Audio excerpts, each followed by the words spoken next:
content that you want to see. I've done, ow, I just bit the out of my lip. God damn it. What is going on? My name is Justin. Thank you so much for clicking on this video. Before we jump into it, I wanted to let you know that I've released a ton of new videos recently. My top 10 horror movies of 2020, top 10 snowy horror and winter thriller movies, best Blu-ray and 4K releases of 2020, top 10 Descent into Madness films, most anticipated Blu-ray and 4K releases, and so much more. So when you get done watching this video and giving it a like, definitely check out my other videos. Guys, thank you so much for clicking on this video. Enjoy the show, and we'll see you on the other side. Thank you.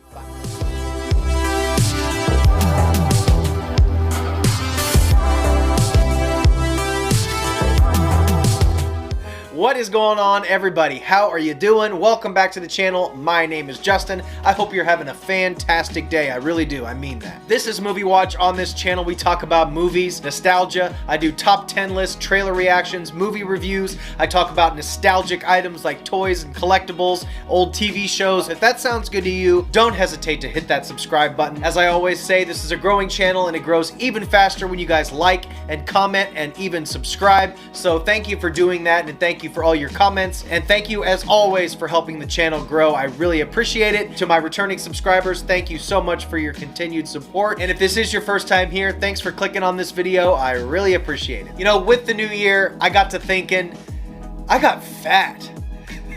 I was editing my last video and I was looking at myself and just, ugh. I need to lay off the pizza. So that is my New Year's resolution for 2021. I am going to become the leanest, meanest, fittest, buffest movie guy on YouTube this side of the flick pick. John Flickinger, I'm coming at you, buddy. I also went back and watched my videos from just a few months ago, and I've noticed, that actually brings me to a question I have for you guys. What is your 2021 New Year's resolution? Are you wanting to make any changes in your life, your job, your physical health, anything at all? What is your New Year's resolution? I want to know below. I respond to every comment in my comment section, whether it be on my Instagram, Facebook, YouTube. The whole reason I do this is to talk to you guys and to build a community. So keep me motivated. Let's motivate each other to try to be the best person that we can be in 2021. To get started, what this video is a what I've watched. Now, if this is your first time to the channel or your first time watching one of these videos, basically what I do is I recap what I watched the previous month, let you guys know about TV shows, movies maybe you weren't aware of, or maybe that you've been on the fence about. I can let you know whether to skip them, whether you should watch them, or if they're middle of the road or whatever. I'm here to give you my input on these movies and TV shows, and that's what we're going to do today. We're going to dive right into it. I'm going to be using my Letterboxd account. It's a way to keep track of your movies and TV shows. It's an app you guys can download, and we are just going to dive into the first watch of the month. I watched this on the 4th of December, The Craft Legacy. There's a lot of hate going around this movie, and I don't want to pile on it. I did not personally enjoy this movie a lot, but I think it's pretty obvious the minute you start watching this movie, or the minute that I started watching it, this movie wasn't made for me. Okay, this movie's made for a younger, I would say probably female audience, but just a younger teenage audience, and I didn't really connect with it. I didn't particularly think it was well made either. I don't think it was trying to be this super intricate, deep movie. I think it reminded me a lot of the show Charmed. Special effects aren't great. Ending was a little baffling, but overall I could not recommend to my audience The Craft Legacy. I'm a huge fan of the first movie, The Craft, and although they do something to tie these movies together to make it not so much a remake, but somewhat of a continuation, it just didn't work for me. I would not recommend The Craft Legacy. I'm being pretty kind to that movie, but I'm all about positivity in 2021, okay? So I'm not going to shit on movies unless they're really, really bad. Next up was a movie called Braid. This movie I had a lot of fun with. It starts out with two girls who kind of have a drug deal gone bad, and they owe their drug dealer a large sum of money. So they kind of come up with the plan to pay a visit to their really old childhood friend. They're the same age as them. I don't know why I said really old. Their childhood friend who happens to have inherited this giant mansion that she lives in all alone, and she's a little nutty. Basically they're trying to go into this mansion to have access to their friend's safe. They think her friend has a safe that has a ton of money in it, so they're trying to access that. But to get access to that safe, they're going to have to put up with their friend's kind of insane games that she makes them play, that she's been making them play since childhood. So these two friends have to endure this insane shit to get what they're after. Really, really unique movie. I actually really enjoyed this one. I don't want to get too spoiler on it, but I would recommend Braid. Really well directed, really colorful, really fun. The performances are great. It has the young actress from, what was her name? Madeline Brewer from Handmaid's Tale, and she was also in another movie called Cam that I really, really enjoyed. So overall, I would recommend Braid. It was a really unique movie. Next up was a movie called Midnighters. Now this movie actually surprised me. I had never heard of it, stumbled it on streaming. It was on Shudder or Amazon. The movie starts out with a couple who are headed home from a New Year's Eve party, and they've been drinking a little bit, and they strike. They hit a guy on the road, and they don't want to get in trouble for it. So they put him in their car, they drive him back to their home. This sounds similar to the movie Stuck, but it takes some way different turns once they get the person back to the house. It turns out this person who they hit might not be such a good dude, and it was really bad news that they hit this guy. I won't get into spoilers, but I would definitely recommend Midnighters as a really good thriller. It's not the best movie I've ever seen. There's some cheesy kind of dialogue and some elements of the story that I didn't completely connect with, but overall, if you're looking for a good thriller with some decent suspense, I would recommend Midnighters. It's pretty damn good. Next up, Birds of Prey. I watch Birds of Prey. Anybody who watches this channel knows I am not a big superhero guy as far as the movies go. They're not my cup of tea. I like some of the edgier stuff that DC is trying to do. I was a big fan of Deadpool, and I was curious. More than anything, I was just curious about this movie. I remember being really stoked about Suicide Squad because it looked dark and gritty, and I was really let down with that one, with terrible villains, just a bad story. The main villain in that movie was terrible, wasn't it, in Suicide Squad? Birds of Prey just ended up being extremely mediocre. There was a couple decent fight scenes. The movie looked great. It was colorful. I thought Ewan McGregor was terribly miscast in his role.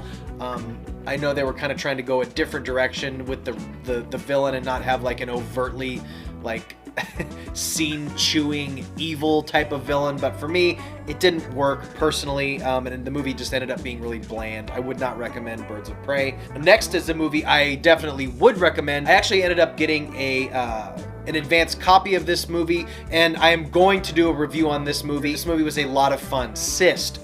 This movie stars the father in the movie Troll 2, that actor. And you can't piss on hospitality. I won't allow it! Who develops a machine that he's trying to get patented to remove cysts, okay? And he's tried to get this patent before. It's this insane looking laser beam thing that lasers in on a cyst you may have and removes it. And for some reason that's not fully explained, he has a serum that makes cysts grow. So to display to these patent holders what his machine is capable of, he injects this guy's cyst to make it grow to better show what his machine can do, and inadvertently creates a terrifying evil cyst monster, a mutated cyst monster. It's insane. It kind of reminds me of like 50s monster movies, old movies where you'd see like a brain hanging on a string or something like that, mixed with modern gore, almost like trauma level gore effects. But the practical effects were super fun. It only clocked in about an hour and 9 minutes, so it goes by really fast.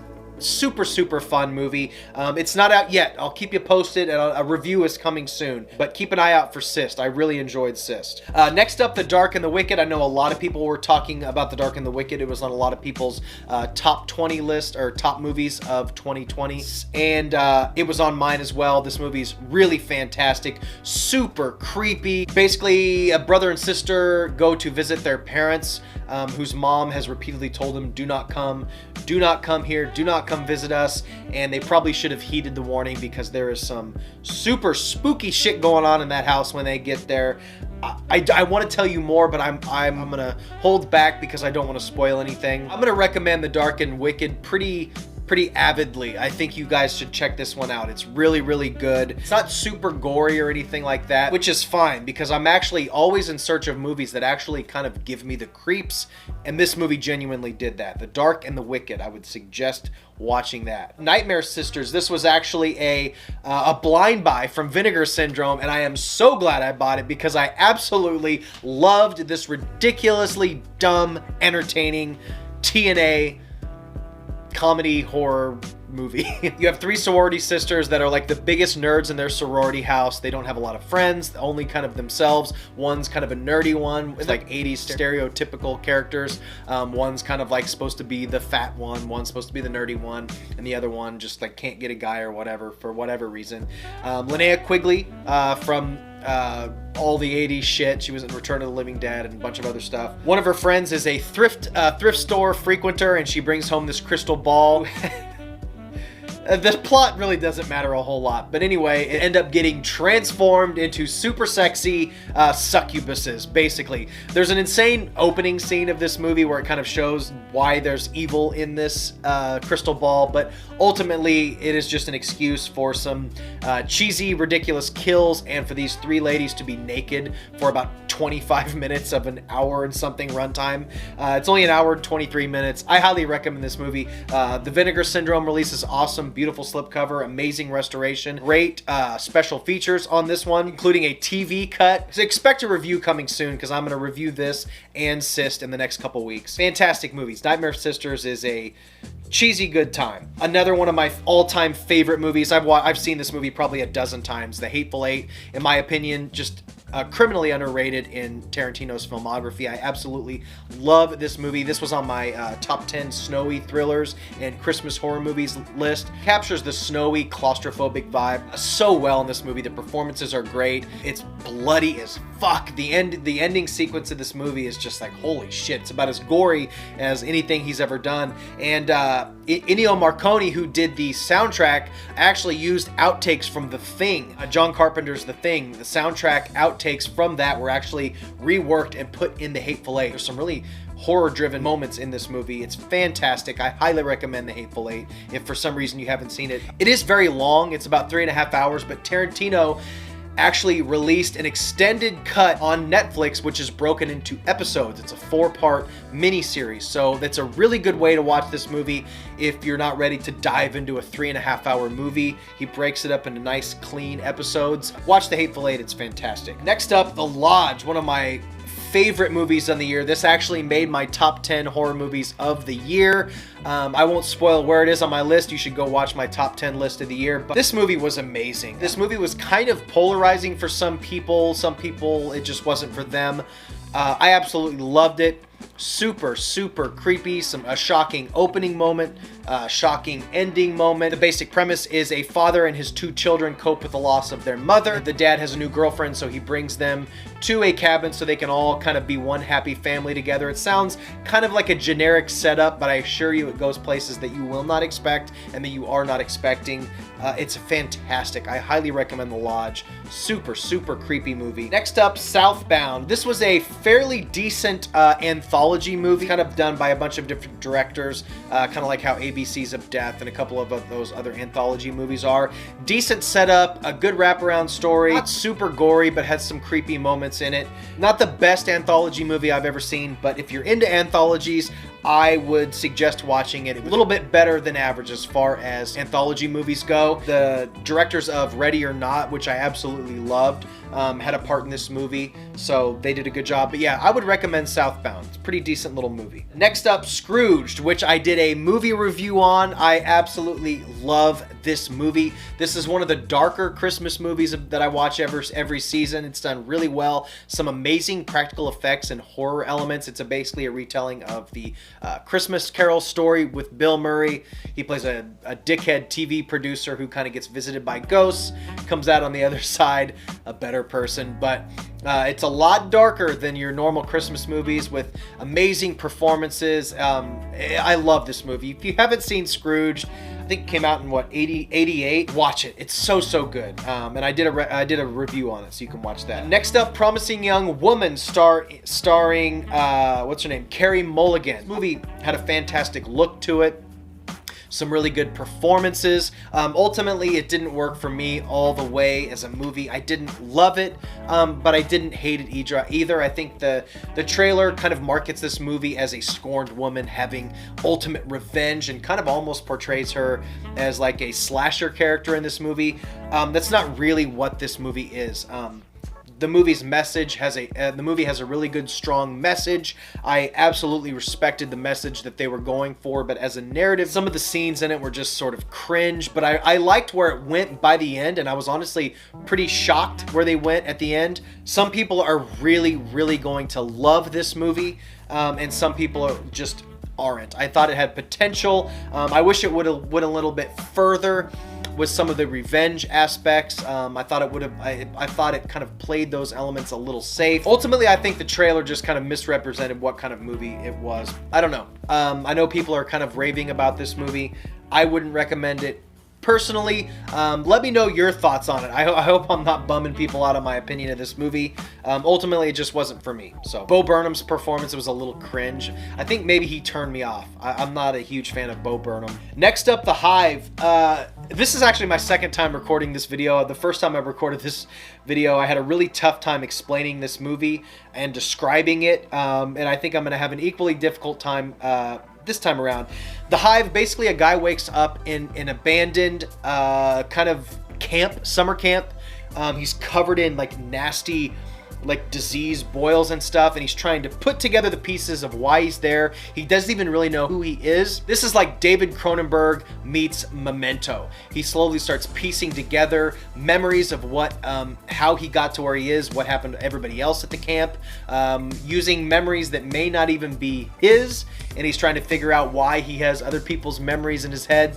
There's some good gross out moments. The story is a little convoluted at times. It wasn't like super hard to understand. I felt like if this movie would have been told in a slightly more straightforward point of view, it would have been a little easier to follow, but ultimately, if it was, it wouldn't be the movie that it is. So really, really interesting. I have to recommend The Hive, but it's a little heady. You have to kind of pay attention. So if you're not into like more cerebral horror movies, or you like more straightforward stories, it might not be for you, but it's not super complicated, but you have to pay attention. So if you watch this movie, I do recommend it, but pay attention. I had subtitles on so I could kind of listen to the dialogue, but ultimately The Hive was a fun little mystery body horror movie. Next up, The Body or Body. This movie I had a lot of fun with. Three girls, three kind of stoner chicks decide one day, three stoner chicks are kind of smoking weed. One of her friends mentions that her uncle is out of town and they have a place where they can party. It's this big mansion. They go to the mansion. Something happens, which I'm not going to spoil, but it puts them in a bad position. And through what happens, they also learn that the circumstances of them even being there are not what her friend wasn't being honest. Now, through what happens, which I'm not going to spoil, which is kind of an accident and maybe they shouldn't be there. I'm being super vague. It's because I don't want to do any spoilers because this movie unfolds in a pretty interesting way. I had a lot of fun with Body. It was a good acting, some good twists and turns. Some of the character actions and some of the things the characters do become a little out of left field in the third act of the movie, but ultimately it was a lot of fun and I would recommend The Body. Finally, that brings us to Creepshow Holiday Special. I've heard a lot of mixed reviews on the Creepshow Holiday Special. I personally really enjoyed it, but I love super campy, silly horror stuff, so I enjoyed it. But for some other folks, it may have just been a little too silly for them. Basically, a guy comes to a group. It's kind of an anonymous group, kind of like Alcoholics Anonymous, but for shapeshifters. Eventually, you find out what each character turns into when they shapeshift, which is pretty funny. There's some funny reveals there as far as what they turn into. By the end of the special, they all kind of have to band together to fight a certain evil entity, which I will not spoil either. I ultimately had a lot of fun with the Creepshow Holiday Special. I know it was really hit or miss for some people. Its practical effects are great. It was directed by Greg Nicotero. I don't know if I said that or not. He's a big time effects guy, so if you're into practical effects, there's some really good creature and monster effects, but it is really silly. silly. Some people found it a little too silly for them. I enjoyed it. It's a short watch, and I really just want to support all the original content that Shudder is making. I watched it, and I've liked the Creepshow series. I liked the animated special they did a few months back, so I'm all in on the Creepshow universe that they're doing over at Shudder, and I really want to support it. So ultimately, I enjoyed it. Guys, that is what I watched in December. I do these videos every single month, so if you need monthly recommendations, if you're looking for something to watch, come back and watch these monthly review recommendation videos. I do them every month. Being really redundant here. So guys, thank you so much for returning subscribers. I really appreciate your support. And if this is your first time here, thanks for sticking around to the end of the video. Thanks for clicking on this video. I got all kinds of other videos for you to check out, so please do so. And I guess that's it. I'll see you in the next one. Movie reviews, tons more videos coming up in the future. And I guess that's all I got. Cool. Thanks, guys. Stay weird. And until next time, bye. I love movies. Gosh, I love movies. I love watching them, and I love making them.